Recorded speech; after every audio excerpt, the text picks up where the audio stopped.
Welcome to Future Self Dreaming. My name is Carlos Kukulkan. I often get people asking me the question, what is initiation and have I been initiated? If you listen to many of the presentations I've given previously, these are stories of initiations that I have had, many of which track my own personal mythology related to the guidance of the morning star or Venus, known as Kukulkan or Quetzalcoatl, Lux or Lucifer, meaning the light bearer, and its relationship to ancient mystery schools, serpent cults, awakening remembrance of the higher self and the realm of spirit through kundalini activation, plant medicines, and sacred geometry.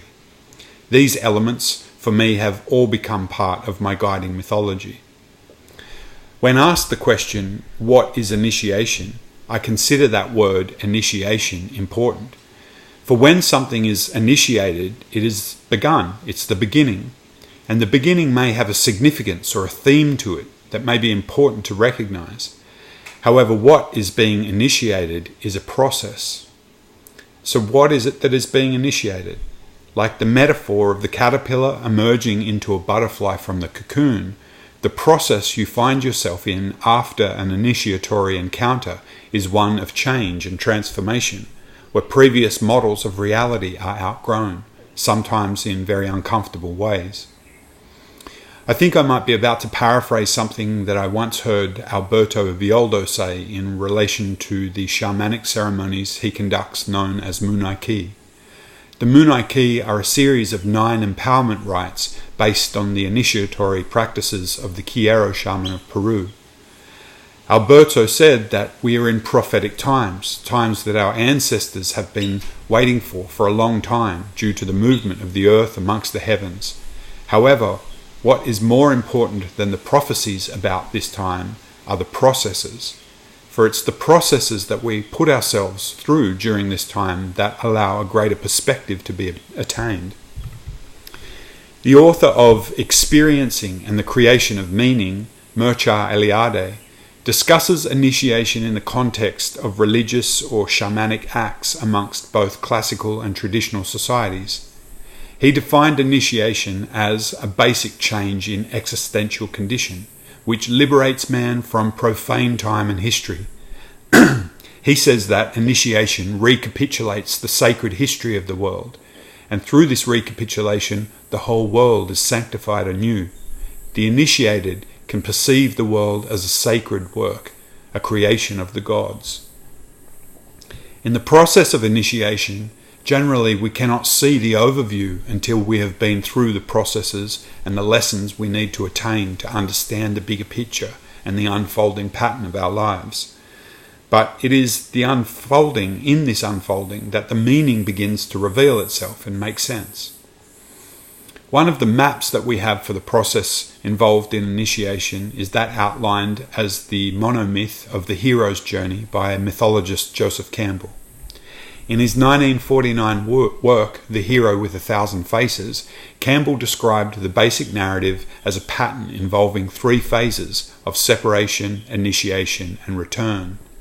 The hero ventures forth from the world of common day into a region of supernatural wonder. Fabulous forces are there encountered, and a decisive victory is won. The hero comes back from this mysterious adventure with the power to bestow boons on his fellow man. The archetype of the hero's journey is widely recognized around the world and is found in stories and myths across history. An adventurer hears the call to discovery and separates from the everyday world, setting out on a search filled with danger. The hero experiences many difficult challenges and tests, each rich with learning. Ultimately, the hero confronts a seemingly insurmountable challenge, a supreme test that cannot be overcome with physical capabilities alone. And to be successful, the hero must reach beyond his ego and into a spiritual realm where he awakens to a new and more soulful relationship with the earth, with other people, and with the universe. With this spiritual initiation, the hero then makes a journey of return, bringing these gifts of insight back to the larger community. As I have mentioned many times previously, the concept of synchronicity and altered states of consciousness. When we experience synchronicity, it feels as though the usual laws of causality are defied, and there is a very personal encounter of meaningful coincidences. It is as though we are being guided by a supernatural force, and our personal mythology is somehow touched by the sense that we are profoundly intertwined and interconnected with all creation. It is in these experiences, or experiencing these states, that I like to encounter and explore with clients in personal sessions and in workshops as we awaken to the dreaming of our future selves. As always, I hope you've liked what has been shared in this presentation, and if you wish to journey with more episodes of Future Self Dreaming, please hit the like and subscribe button. Information about booking counselling sessions and workshops can be found via the website futureselfdreaming.com, and you can also follow Future Self Dreaming on Instagram and Facebook. In Lakesh.